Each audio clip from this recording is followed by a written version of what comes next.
All-time James Hollins, PJ Taylor joining us as guys off the weekend. The Whitman game, I thought you played outstandingly, especially rebounding from that slow start against Whitworth. PJ, talk to me about some of the things that were going right against Whitman.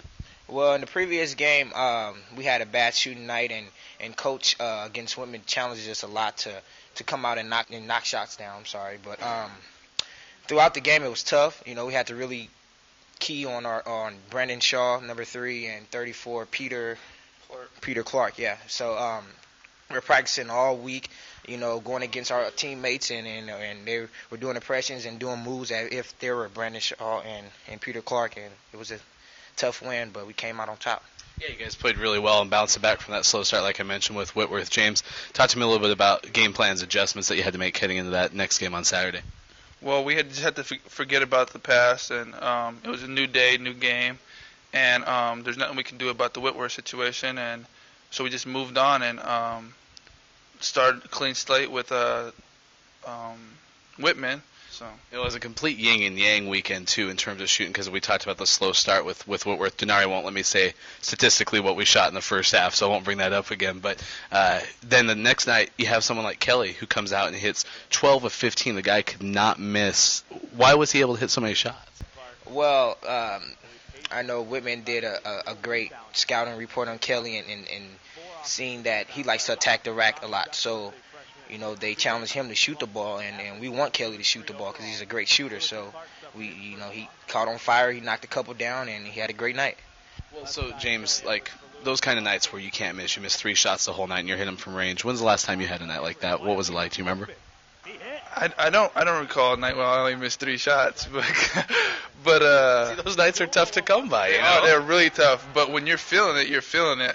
And I think I had a game like that in the second half.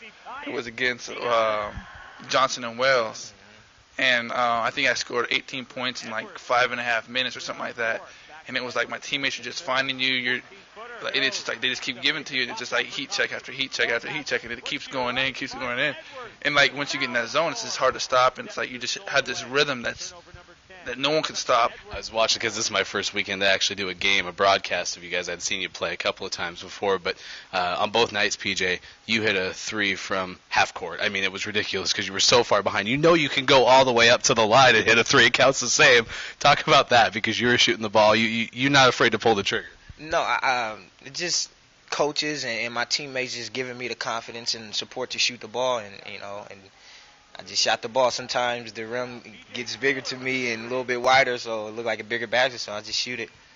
I put you at an advantage when they make it a 4-point line. You guys live together. You're talking about being roommates, and it was funny because I was just in this first part. You guys are, he's trying to remember something. He looks at you, and you can remind him of the things. What's it like to have spent time together and now be roommates and be on the same team as well?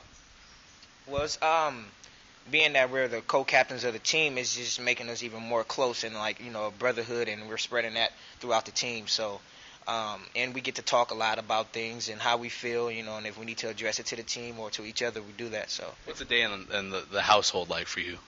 A day in the household is actually, we were just talking about this the other day, and it's pretty epic and pretty funny, just because our personalities, everyone on the team has a different personality, and it's funny. Yeah. And if we talked about if we had a camera with us a whole day, people would just crack up, and it would just be hilarious, because we do what we use the term boosy, which is kind of goofy and funny things all day, and we just crack up at each other, either the way PJ talks, the way PJ dresses, the way PJ dances, or just something I do. We went on these days where just you're having a boosy day or something like that. And so, well, describe one of the craziest outfits, one of those craziest giddy-ups he's put on. He actually put on a crazy outfit today. Why did you come on camera with it? Oh, I had the beanie. I got the beanie. I got part of it. Bro. I told him this morning. We woke up hella early this morning, and we're sitting at a stoplight. And PJ's driving, and I look at his clothing attire.